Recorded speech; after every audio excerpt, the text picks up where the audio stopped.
Everyone. So today I will answer your questions. First of all, I must thank you for showing so much of interest in my videos, watching them till end, and liking it, pressing the like button, and writing your comments and questions in the comment box. So I have got many questions which were asked in the previous few videos, and I want to answer them today because I don't want to keep your questions pending. So the first question that is asked to me is by a female candidate. Sir, you are a psychologist, so you have better knowledge as you have tested many candidates. So kindly show me the right path on which I should travel. Bhuvan sir, I am in trouble. Please help me to get rid of it. I have a question. If I have respect for my religion, I do believe in God, I do worship and all, would it be considered as fanatic and unfit for the armed forces? Can't I defend my nation? So the question is genuine, and if it is this feeling is there in your mind, or this thought has come, or someone has commented on your being religious and all that, so this type of feeling has come, this type of thought has come in your mind. My answer is very simple. You see, excess of everything is bad. Everyone has got a religious faith. Different religions are there, but in Fauj we are all one. There is a lot of bonding and unity, and there are no conflicts as far as religion is considered. It is a personal matter.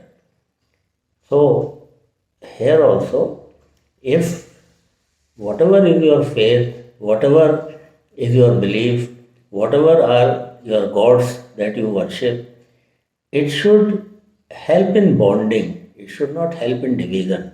It should not create a conflict or a division. So, if someone is getting offended by your showing your religious nature or being outspoken in the matter of religion, then have moderation. Keep a balance.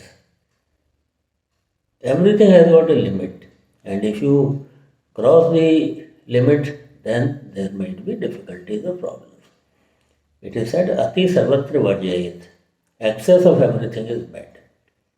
So I hope I have answered your question. Do everything that you want to do in moderation.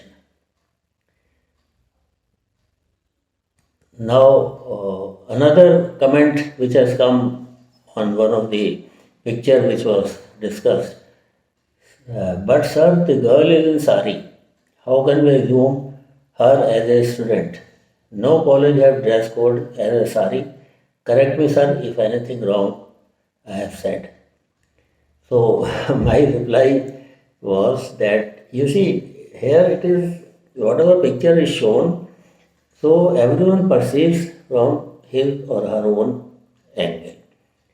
So you have got freedom to choose. You have got choice, you have got your freedom. And as I say in Pareto principle, 20% things you have no choice, but 80% you have your choice, you have your freedom to choose.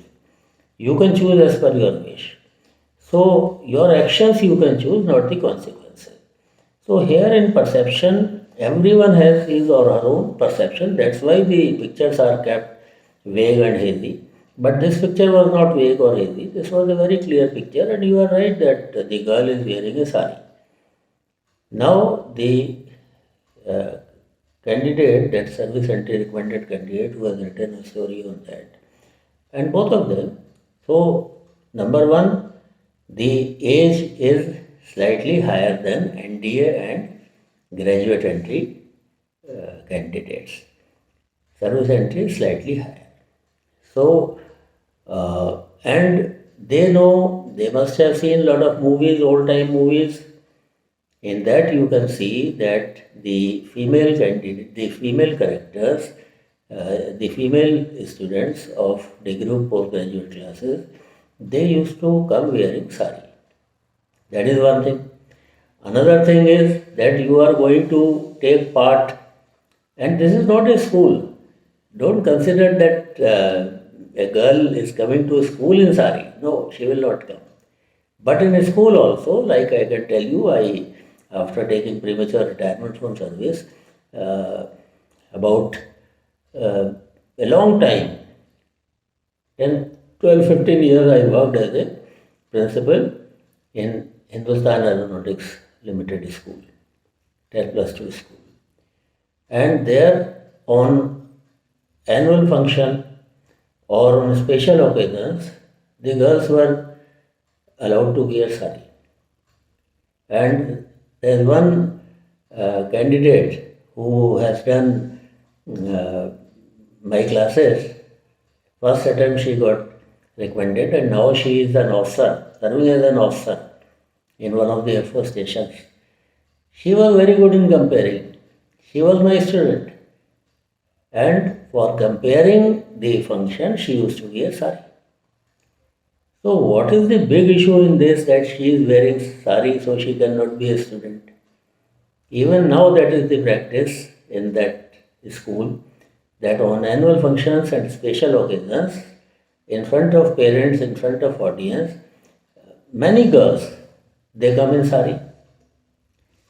So you have made sari a big issue. Even now, you see, for B.Ed classes, sari was compulsory. So don't get distracted from the main theme and have doubt in your mind कि sir सारी तो पहनते ही नहीं है, ये तो गलत है. तो ये फॉल्ट फाइंडिंग मोड मत लाओ, ये नेगेटिविटी है, ये उसका परसेप्शन है ना, उसने स्टोरी लिखी है ना, तो उस स्टोरी का एनालिसिस करा गया है और उसमें देखा गया है कि इसकी कौन सी क्वालिटीज़ निकल के आ रही हैं. वहाँ that is not an issue. Sari पहनती भी है, साड़ी नहीं भी पहनती हैं, तो इतना बड़ा इशू इस बात को मत बनाइए. और आप अपना अगर ध्यान इधर फोकस कर लोगे तो फिर काम की बात छूट जाएगी. चलो now next. Sir psychology test में टीएटी का कितना वेटेज है?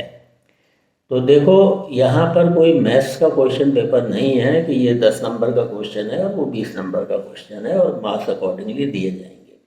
This is your personality which is being tested, and personality is tested as a whole. तो सारे टेस्ट, कहीं हो सकता है आप टीएटी में कोई नेगेटिविटी दिखा दो, हो सकता है आपको नेगेटिविटी एसआरटी में दिखाओ, हो सकता है वो डब्ल्यूएटी में दिखाओ, हो सकता है सेल्फ डिस्क्रिप्शन में दिखाओ. तो उन सब का एक in aggregate, in whole, it is seen. तो वेटेज ऐसा नहीं होता है, लेकिन हाँ जनरली ये माना जाता है कि टीएटी जो कि आपके डीप सबकॉन्शियस अनकॉन्शियस माइंड से रिलेटेड है, उतनी गहराई तक जा रही है, उसमें डेप्थ बहुत है, तो ज़्यादातर नेगेटिविटी निकल के आ जाती है टीएटी में. लेकिन हमेशा ऐसा नहीं होता. अगर कोई नेगेटिविटी टीएटी में नहीं निकल के आई तो वो डब्ल्यूएटी या एसआरटी में भी आ सकती है और सेल्फ डिस्क्रिप्शन में भी आ सकती है. इसलिए सेल्फ डिस्क्रिप्शन में भी आप कितना भी अच्छा करके लिख लो, साइक विल सी थ्रू इट कि इसमें है क्या. और 12th स्टोरी में भी आप कितनी भी प्री प्लान्ड और प्री कंसीव्ड स्टोरी लेके आ जाओ, he will see through it. तो आप इस टेंशन में क्यों पड़ते हो कि सर किसका वेटेज ज़्यादा है, किसका वेटेज कम है, मैं सर इस पर ज़्यादा फोकस कर दूँ कि उस पर ज़्यादा फोकस कर दूँ. आप तैयारी करो और अपना देखो, बहुत सिंपल है ये साइक टेस्ट और पूरा SSB is very very simple. सिर्फ अपनी थिंकिंग ठीक कर लो, अपनी थिंकिंग पॉजिटिव कर लो, नेगेटिविटी देखना बंद कर दो, नेगेटिविटी ढूंढना बंद कर दो. अगर ऐसा आप रियल लाइफ में करोगे, थिंक गुड अबाउट अदर्स. लोग अच्छे हैं, दुनिया बहुत अच्छी है, people are very good, they are very helpful, और हम सब एक दूसरे की हेल्प करते हैं, को एग्जिस्ट करते हैं. कम्युनिटी लिविंग है, कम्युनिटी फीलिंग है, सोशल फीलिंग है. ऐसी थिंकिंग आप अपनी डेवलप करोगे, और मैं यही कराता हूँ. मैं आपकी स्टोरीज और टीएटी डब्ल्यूएटी एसआरटी तो प्रैक्टिस कराता हूँ. उसके अलावा जो मेरी लेक्चरिंग होती है वो ज़्यादातर आपके बिहेवियर को चेंज करने के लिए होती है, आपको अच्छी चीज़ें दिखाई पड़ें, अच्छा समझ में आए। और मेरे कैंडिडेट्स इसलिए कहते हैं कि sir we have benefited not only in SSB but in real life. There is one candidate who did my classes, and she is working in some IT company, and she said कि sir after this you are attending your classes, I applied them here in my office and I got promotion and people respect me a lot and I am finding a change in my behavior in real life. तो ये देखो यहाँ पर जिसको बोलते हैं ना कि पैच वर्क से काम नहीं चलेगा, you have to be good from inside. आप अगर आपके विचार अच्छे हो गए और आपकी सोच अच्छी हो गई और दुनिया के लोगों की आप मदद करने लग गए तो आपके चांसेस एसएसबी क्लियर करने के हैं। तो वेटेज के चक्कर में आप ज़्यादा ना पड़े, फिर भी मैंने आपको बता दिया, हाँ टीएटी में थोड़ा ज़्यादा चांसेस होते हैं कि आपकी नेगेटिव और पॉजिटिव सब कुछ निकल के आ जाता है। Another comment is sir in introduction of story line should we take profession related to the candidate in which he has done his graduation or any profession we can assume, please guide sir. This is Pallavi Shinde. She has written in the comment section. So Pallavi, your question is in storyline should we take profession related to the candidate. देखो यहाँ पर एक चीज़ आप समझो कि candidate के profession से यहाँ क्या करना है। यहाँ तो आप स्टोरी लिख रहे हो ना, हीरो के बारे में आप बात बता रहे हो। तो अब स्कूल में आपका अगर पिक्चर में गांव का सीन है लेटेस्ट से और हीरो है वहाँ पर कुछ लोगों से बात कर रहा है और उसको हीरो को ये लग रहा है कि गांव में स्कूल होना चाहिए, क्योंकि जब वो छोटा था तो स्कूल की बहुत प्रॉब्लम थी और उसको बहुत दूर जाना पड़ता था या रिवर क्रॉस करके जाना पड़ता था। तो अब वो पढ़ लिख के आया है तो वो चाहता है कि यहाँ पर एक स्कूल बन जाए। तो आपने थीम डिसाइड करी पहले। अब थीम में हीरो हमारा स्कूल बनाना चाहता है तो उसका प्रोफेशन लॉजिकली क्या होना चाहिए? He should be an educationist, he should be a teacher, he can be a doctor और he can be an engineer, he can be any profession he can be. But थोड़ा सा logic वो ज़्यादा सही लगेगा कि वो टीचर है और स्कूल बनाना चाहता है और डॉक्टर है तो हॉस्पिटल बनाना चाहता है, वो ज़्यादा लॉजिकल है। बाकी तो it is freedom to all, कोई कुछ भी बना सकता है, कुछ भी कर सकता है। तो प्रोफेशन मेरी राय में आप पहले थीम डिसाइड कर लीजिए और थीम के हिसाब से आप प्रोफेशन करिए। अब कई बार बताते हैं कि he was an engineering graduate और कर रहा है वो खेती, तो भाई what expertise, what education level और क्वालिफिकेशन ही हैज़ गॉट, तो वो आपको बताना पड़ेगा ना। और बेटर वो रहता है कि अगर आपने उसको एग्रीकल्चर साइंटिस्ट बनाया या एग्रीकल्चर में बीटेक करके आया है, वो ग्रेजुएशन करके आया है और अब एजुकेशन की फील्ड में काम करना चाहता है, तो वो ज़्यादा लॉजिकल है कि जो नॉलेज आपने एक्वायर करी है उस नॉलेज का आप डायरेक्ट यूज़ कर सकते हो। और बाकी ऐसा कोई हार्ड एंड फास्ट रूल नहीं है कि जैसे मैंने बताया कि डॉक्टर स्कूल नहीं बना सकता, ऐसा नहीं, कोई नहीं रूल है। या कोई लेटर से आईटी में जिसने ग्रेजुएशन करा है वो फार्मिंग नहीं कर सकता, it's not a rule. But most logically if it will be good if he uses his knowledge which he has acquired in his education in the job he is doing, so he will be able to do a better job.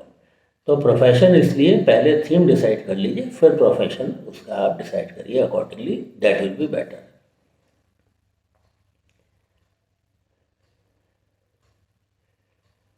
अच्छा, एक question है कि I am in first year of graduation and quite confident about clearing my written, but how should I prepare for SSB and I want to clear it in the first attempt.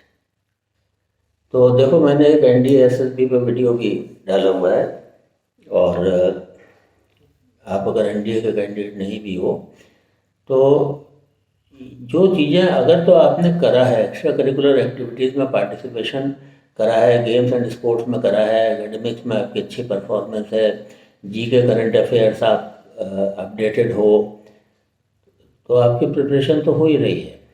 लेकिन अगर किसी वजह से school college में आपने इन चीज़ों में participate नहीं करा है, तो फिर इनके बारे में थोड़ी नॉलेज बढ़ा लीजिए। और अगर अभी कोई चांस है पार्टिसिपेशन का, तो अभी कर लीजिए, इट्स नेवर टू लेट। अगर कॉलेज फर्स्ट ईयर में भी आपको और games, sports, NCC, extra curricular activities, drama, debate, competition, इनमें पार्टिसिपेट कर लो। नहीं तो आप हॉबी कल्टीवेट कर लो, कुछ कुछ कर लो कि माउंटेनियरिंग कर रहे हैं आप, या कुछ और चीज़ कर रहे हैं जो प्राइवेटली भी करते हैं। लाइक माउंटेनियरिंग के इंस्टीट्यूट्स हैं, वो माउंटेनियरिंग सिखाते हैं। कुछ आउटडोर कर लो, वो अच्छा रहेगा। और अपनी पब्लिक स्पीकिंग, कम्युनिकेशन स्किल्स, उनको आप इम्प्रूव करो। तो जिसको डिफरेंट टॉपिक्स पर बोलना है, एक फ्रेंड्स का ग्रुप बना लो, उसमें ग्रुप डिस्कशन वगैरह आप बैठ के करो। टॉपिक्स तमाम हैं, नेट पे अवेलेबल हैं। और लेक्चरेट की प्रैक्टिस करो, घर में करो, मिरर के सामने खड़े होके बोलो, अपनी आंखों में देख के बोलो। अपनी आप लेक्चरेट की वीडियो रिकॉर्ड कर लो, रिकॉर्ड करके आप फिर सुनो और अपनी कमियां देखो।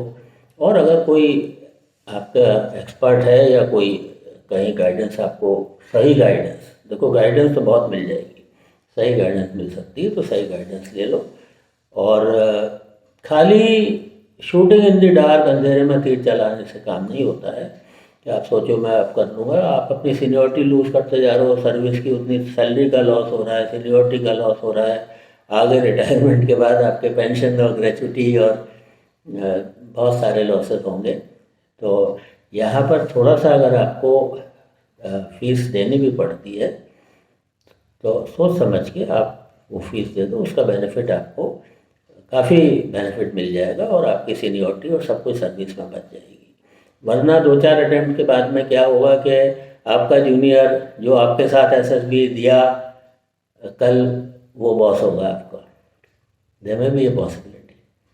तो इसलिए डोंट वेस्ट द टाइम, आज मेहनत करो, आज तैयारी करो, और जो बातें मैंने बताई उन बातों को फॉलो करो, तो आपका भी हो सकता है। कोई ग्रुप गेम अगर आप खेले हो, ग्रुप गेम्स ज़्यादा बेटर समझे जाते हैं कि आपका टीम में जो गेम खेले जाते हैं वो बेटर है। तो अगर खेले हो टीम में और अभी भी कोई अपॉर्चुनिटी है तो आप कर लो, नहीं है तो जो करा है वो काफ़ी है।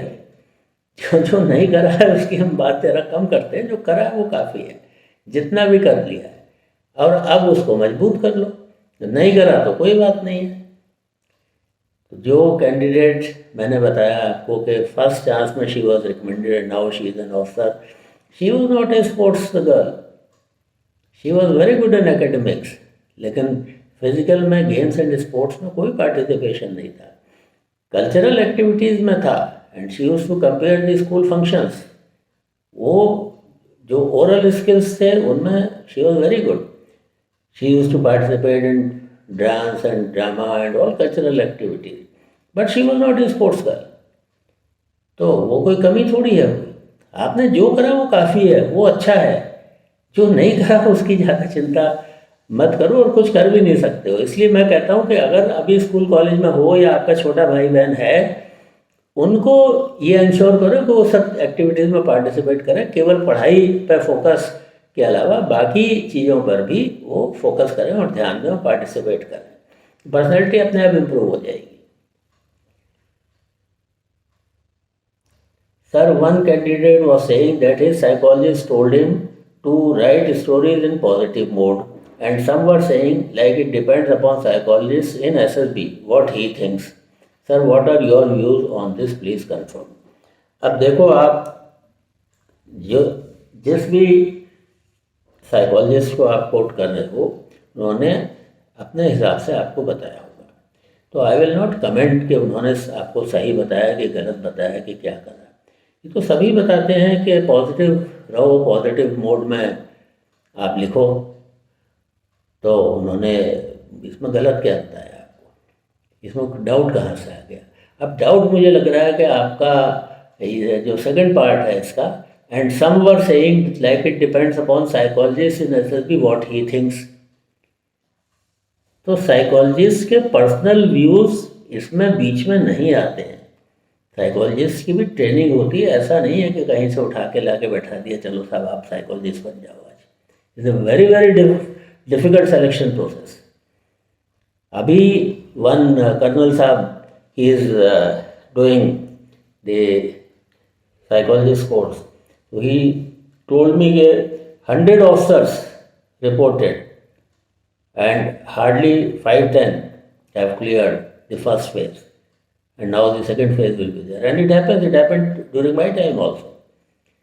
तो 100-200 ऑफिसर में से 2-4-5 साइकोलॉजिस्ट बनते हैं तो सिलेक्शन प्रोसेस कोई इजी नहीं है। जैसे आपका एसएसबी का सिलेक्शन प्रोसेस भी कोई इजी नहीं है, इतने लाखों कैंडिडेट्स में से, और 300 तो आप रिपोर्ट करते ही हो रिटन क्वालिफाई करने के बाद में, 300 करते हो। और अभी yesterday I got the information that 35 were screened in, और 35 में से 2, 3, 4, 5 रिकमेंड होंगे। तो टफ सिलेक्शन प्रोसेस है। और यहाँ पर भी तो ऐसा नहीं है कि साइकोलॉजिस्ट अपनी मर्जी से कुछ कर रहा है, उनकी भी ट्रेनिंग होती है, प्रॉपर ट्रेनिंग होती है। और ट्रेनिंग के बाद में उनके अपने थॉट्स और अपने जो कन्विक्शंस हैं वो एक तरफ जाते हैं, और यहाँ पर जो आपने लिखा है उस पर फोकस करके केवल उसका एनालिसिस करा जाता है। तो अब इसमें मतलब अब जैसे साड़ी वाला आपने केस बोला तो ठीक है, मेरी पर्सनल नॉलेज है as a psych, it's my personal knowledge के हाँ लड़कियाँ कॉलेज में साड़ी पहनती हैं।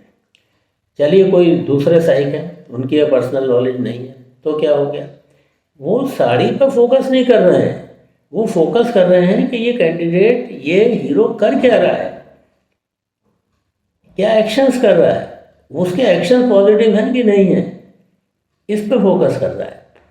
तो आप लोग ज़्यादा चिंता करते हो कि कौन सा साइक है और कौन सा साइक देखेंगे, और टीएटी की ज़्यादा वेटेज है कि डब्ल्यूएटी की है कि कौन साइक कैसे असेस करेंगे। आप अपने काम पर ध्यान दो, अपनी थिंकिंग पॉजिटिव रखो। मैनिपुलेट करने की कोशिश ना कामयाब होगी और ना आप करो। आप सोचो कि मैं थोड़ा बहुत मैनिपुलेट कर लूँगा, इसमें ज़्यादा प्रैक्टिस कर लूँगा उसमें, और अगर ऐसा कोई आपको बताता है तो वो गलत है। जब तक आपकी थिंकिंग चेंज नहीं होगी, आपकी पर्सनैलिटी चेंज नहीं होगी, वो सबकॉन्शियस में से कहीं ना कहीं से निकल के इंडिकेशंस देता रहेगा। और ये प्रोजेक्शन टेक्निक है, जैसा मैंने बताया प्रोजेक्शन टेक्निक है। यहाँ पर कोई लिख के नहीं आएगा कि मेरे अंदर ये कमियाँ हैं। आप जो स्ट्रेंथ्स एंड वीकनेसेस में भी लिखते हो बड़ी सोच समझ के लिखते हो, क्या स्ट्रेंथ्स हैं क्या वीकनेसेस हैं आपकी। तो आप खुल के थोड़ी कोई भी ये बताएगा कि जी मेरे तो अंदर ये प्रॉब्लम है, वो उसकी झलक दिख जाती है। साइक जब आपकी स्टोरी के माध्यम से आपके अंदर सबकॉन्शियस में क्या चल रहा है, आपकी थिंकिंग कैसी है, वो थिंकिंग प्रोसेस को देखता है, और उस थिंकिंग प्रोसेस से आपके एक्शन से पता पड़ जाता है कि इसकी 15 OLQs में से कौन कौन सी OLQs में कितनी स्ट्रेंथ है, कितनी पावर है। तो ये सब कुछ होता है। तो आप ये टेंशन छोड़ दो कि वो साइक क्या सोचेगा, कि ये साइक क्या सोचेगा। और एक thanks and thank you sir for your complete series of this kind. I have seen all your videos and really loved it. I have shared them all among all my friends and NCC groups. Sir, please keep uploading and continuing this series with graduate entry recommended candidates analysis. Thank you, sir. तो graduate entry candidates का मैं कर ही रहा हूँ। एक और question है, in TAT should we make stories in which we are working in group and get our work done by assigning them the task? अब देखिए यही आप कमांड टास्क में भी क्वेश्चन बहुत से कैंडिडेट मुझसे पूछते हैं कि सर कमांड टास्क में वो तो हमारे वर्कर हैं, वो हमारे सबऑर्डिनेट हैं, तो we should give orders. No, you are part of the group, you are part of the team. और inter mixing, inter jelling, inter bonding जितनी अच्छी हो आपकी यहाँ पर या कमांड टास्क में दिखाई पड़ेगी या स्टोरीज में दिखाई पड़ेगी, उतने आप अच्छे टीम प्लेयर हो। तो वो कोई सबऑर्डिनेट या सर्वेंट नहीं है आपके। हाँ, डेलीगेशन कर सकते हो, जहाँ पर रिक्वायरमेंट है वहाँ डेलीगेशन कर सकते हो, लेकिन ऐसा ना लगे कि आप अपना लोड उनको पास ऑन कर रहे हो। वो क्लियरली पता पड़ जाता है कि मैं आराम से बैठूंगा, चलो तुम काम करो। तो ये एटीट्यूड अगर ऐसा दिखाई पड़ रहा है that it is wrong. Otherwise you take help, you accept help. लोगों अगर आते हैं कोई और आपको हेल्प ऑफर करता है, आपकी टीम है, मैं कहता लो मैं ये कर देता हूँ, आप भी करिए, आप भी वॉलंटियर करिए, आप भी लोगों की हेल्प करिए, और अगर कोई हेल्प देता है तो उसको आप एक्सेप्ट कर लीजिए। लेकिन अगर वहाँ दादागिरी दिखाओगे, मैं कह रहा हूँ तू ये काम कर, तो फिर कन्फ्लिक्ट की सिचुएशन आ जाएगी। तो बड़ी अच्छे तरीके से और पोलाइटली रिस्पेक्टफुली अगर डेलीगेशन भी करना है तो बहुत प्रेस करते हुए और थैंक्स करते हुए तब आप डेलीगेट करिए उसको, जो भी काम किसी और को डेलीगेट करना है। और टीम को साथ लेके चलिए, आपस में कंसल्ट करिए और डिस्कस करिए, और कंसल्टेशन के साथ कलेक्टिव डिसीजंस आप लीजिए। अपने डिसीजन थोपने की कोशिश मत करिए। यही चीज़ वहाँ पर भी आती है आपकी ग्रुप प्लानिंग में, PPNDT, ग्रुप डिस्कशन, सब में ये चीज़ आपकी क्लियर होके आती है और स्टोरीज में भी आती है। अब ये JW सितांशु मिश्रा ने जो मेरा रिव्यू लिखा था वो भी मैं थोड़ा सा आपको पढ़ के बता देता हूँ। I am impressed by the thought process of Lathe sir. He explains the nuances of all the tests that are conducted in SSB. His methods to prepare those tests is very easy. Due to his vast knowledge and experience of psychology, it is very easy for him to assess anyone in no time. He knows the strong and weak points of his trainees and guides on the ways to improve the overall personality, which helps immensely the trainee to clear the SSB. Thank you, sir. And this review he has written before he was recommended, and see his confidence and see his faith, and he was recommended, not only recommended, top in merit list. So keep on asking questions. I am happy to answer all your doubts and questions. तो यही class में भी मैं करता हूँ, आपके questions में ज़्यादा पूछता हूँ कि आपके माइंड में डाउट ना रहे, और डाउट अगर रहेगा तो फिर आपके पर्सनैलिटी में चेंज नहीं आएगा। इसलिए ask all your questions freely and I love to answer them. Thank you so much for watching, and please like, share and subscribe. Thank you so much.